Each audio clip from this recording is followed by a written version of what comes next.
Telangana assembly సమావేశాలు ప్రారంభమయ్యాయి.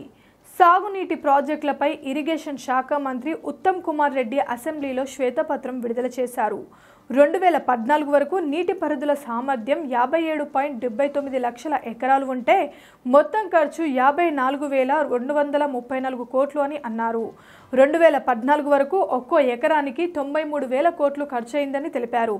2014 నుంచి 2023 వరకు 10 ఏళ్లలో ఇరిగేషన్ ఖర్చు 1.81 లక్షల కోట్లు. బీఆర్ఎస్ హయాంలో కొత్త ఆయకట్టు 15.71 లక్షల ఎకరాలు. బీఆర్ఎస్ హయాంలో ఒక్కో ఎకరం ఖర్చు 14.45 లక్షలు అని ఉత్తమ్ తెలిపారు. మేడిగడ్డ ప్రాజెక్ట్ బాగా దెబ్బతిందని ఉత్తమ్ అన్నారు. మేడిగడ్డ పనికిరాదు అని నేషనల్ డ్యామ్ సేఫ్టీ అథారిటీ స్పష్టం చేసిందని, అక్టోబర్లో మేడిగడ్డ కుంగితే కేసీఆర్ ఇప్పటిదాకా స్పందించలేదని ఉత్తమ్ అన్నారు. అవినీతి నిర్లక్ష్యం వలన బ్యారేజీ బాగా దెబ్బతింది. గత ప్రభుత్వ పెద్ద మనిషే చీఫ్ ఇంజనీర్ డిజైనర్. గత 10 ఏళ్లలో ఇరిగేషన్ శాఖలో జరిగిన అవినీతి మరెక్కడా జరగలేదని ఉత్తమ్ చెప్పారు. ఇంతలా అవినీతి స్వతంత్ర భారతంలో ఇప్పటిదాకా జరగలేదు. యావత్ తెలంగాణ ప్రజలకు బీఆర్ఎస్ క్షమాపణలు చెప్పాలని ఉత్తమ్ అన్నారు. మేడిగడ్డ మాత్రమే కాదు, అన్నారం, సుందిళ్ల బ్యారేజ్ల నిర్మాణంలోనూ క్వాలిటీ లేదు.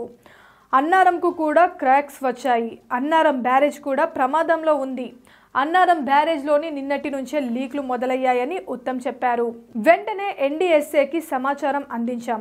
నీటిని నింపొద్దని ఎన్డీఎస్ఏ చెబుతుంది. ఉన్న నీటిని తొలగించమని చెప్పిందని ఉత్తమ్ అన్నారు.